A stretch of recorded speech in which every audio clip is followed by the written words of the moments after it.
सुनो, यहाँ पर देखो हिंदी में भी हमारा देखो, इसको प्रकाश संश्लेषण की क्रिया कहते हैं। क्या कहते हैं? कल लिखवाया था ना 10th वाला को, क्या लिखवाया हूँ? जैसे तुम पौधों में पोषण होता है ना, तो इसी के माध्यम से होता है। कौन सी क्रिया है? प्रकाश संश्लेषण की क्रिया। और इंग्लिश मीडियम में प्रकाश संश्लेषण को क्या बोलते हैं? हाँ, फोटोसिंथेसिस। तुम से तब तेज दोनों बात है कि नहीं? चलो अब देखो फोटोसिंथेसिस क्या होता है, यही होता है। यहाँ समझो, अलामत करो, देखो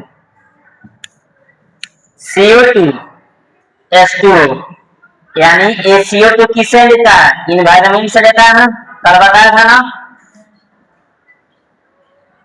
इन्वायरमेंट से यानी वातावरण से CO2 पौधे लेते हैं, और ये किससे लेते हैं? H2O जमीन से। किससे? जमीन से। H2O कहाँ से आता है? जमीन से। किसी प्रकार का खनिज हो, साल्ट हो, कहाँ से आता है? जमीन से। तो जमीन से लेते हैं।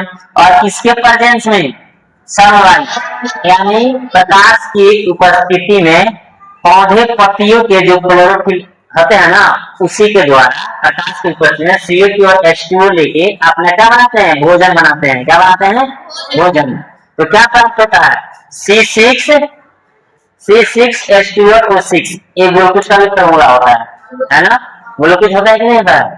और प्लस H2O यानी जल को बाहर निकालते हैं, है ना? अब देखो यहाँ पे, अब इसको बैलेंस करो। जैसे यहाँ कार्बन की संख्या कितनी है? 6 है ना, तो यहाँ पे कार्बन की संख्या कितनी आ रही? 6। ओके, कोई दिक्कत? अब यहाँ पे देखो O2, O कितना है? 2, और O यहाँ कितना है? कितना है? 1। टोटल कितने हो गए? 3 हो गए ना। यहाँ पे कितना है? 2, 2 नहीं है। यहाँ देखो कितना, 6 और 2 कितने हो गए? 8 हो गए ना। तो यहाँ पे देखो 6 और 2 कितने हो गए? हो गए कि नहीं? कोई दिक्कत? अब यहाँ देखो हाइड्रोजन, कितना हाइड्रोजन है? 12 है कि नहीं? देखो हाइड्रोजन का 12 है। ऑक्सीजन इतना और इतना बराबर होगा, एक ऑक्सीजन यहाँ है, एक ऑक्सीजन, दोनों इक्वल होगा कि नहीं? तो इसी को क्या बोलते हैं?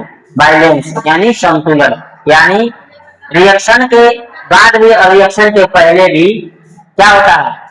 एटम की संख्या क्या आनी चाहिए? बराबर आना चाहिए, बराबर आनी चाहिए। जैसे उधर कार्बन 6 है, तो इधर भी कार्बन भी 6 होना चाहिए। तो एक और बता दिया था ना तुम लोगों को, तो समझ में आ गया फोटोसिंथेसिस क्या है?